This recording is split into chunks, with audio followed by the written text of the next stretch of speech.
Alors jeudi dernier, au Roison Park, il y avait au moins un Anglais derrière les Bretons. Mais celui s'appelle John Gray et est tombé amoureux du Stade Rennais en même temps que de sa femme. Vous allez tout comprendre, c'est une histoire atypique, comme il n'en existe qu'en Bretagne.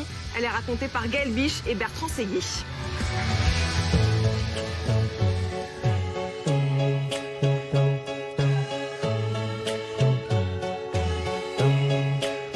Okay, good morning everyone. Okay, so first of all, I'm going to give you back your listening comprehension from last lesson. Dans son premier costume de la journée, John Gray est au service de ses racines et enseigne l'anglais dans un lycée de Saint-Malo, à 1 heure de Rennes. Mais ce jeudi, les verbes irréguliers attendront. Le Stade Rennais, son club d'adoption, accueille l'un des grands d'Europe de sa ville natale, Londres.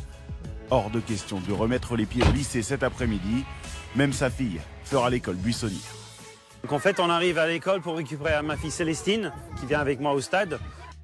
Avec Célestine dans ses bagages, John Gray fait un rapide détour par chez lui.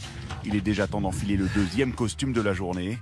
L'occasion aussi de fouiller dans les archives et de constater que Mr. Gray n'est pas n'importe qui.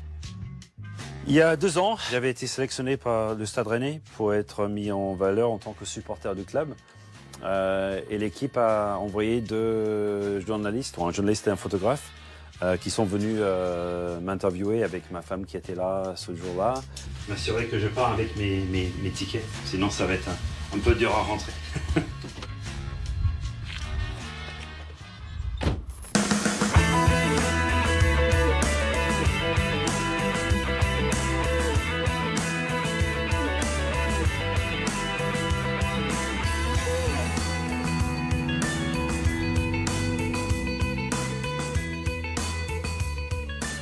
15h, John et Célestine font escale à la boutique du stade pour acheter l'écharpe collector Rennes Arsenal.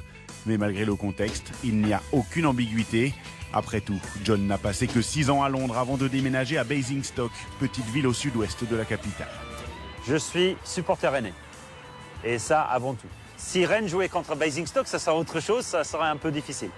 Mais Rennes contre Arsenal, forcément, je suis supporter Rennes, je suis abonné à Rennes, je suis derrière Rennes à fond. Son histoire atypique, John est même invité à la raconter dans les studios de France Bleu Armorique. Et ce n'est pas une première. C'est lui qui avait enregistré le jingle pour la radio avant le match face au Celtic Glasgow en Ligue Europa il y a 8 ans. À part son accent anglais, on ne devine plus qu'il n'est pas breton. Donc il est breton en fait, il est devenu breton parce qu'il s'est pris de passion pour ce pays, pour les gens qui habitent ici et pour l'équipe de foot aussi, ça c'est pas plus mal quoi. Arrivé en Bretagne en 2007 par amour pour sa femme, John s'est rapidement investi pour le Stade Rennais. Il a d'abord créé un groupe de supporters baptisé Hermine Rouge, disparu depuis. Il a aussi travaillé pour le club lors de la campagne européenne en 2011. Une semaine avant le match contre Atlético Madrid ici à Roison Park, on m'a contacté pour dire voilà, ce serait bien de venir le voir. Et ils m'ont proposé de travailler en tant qu'interprète en conférence de presse, mais aussi intermédiaire avec les médias en tribune presse.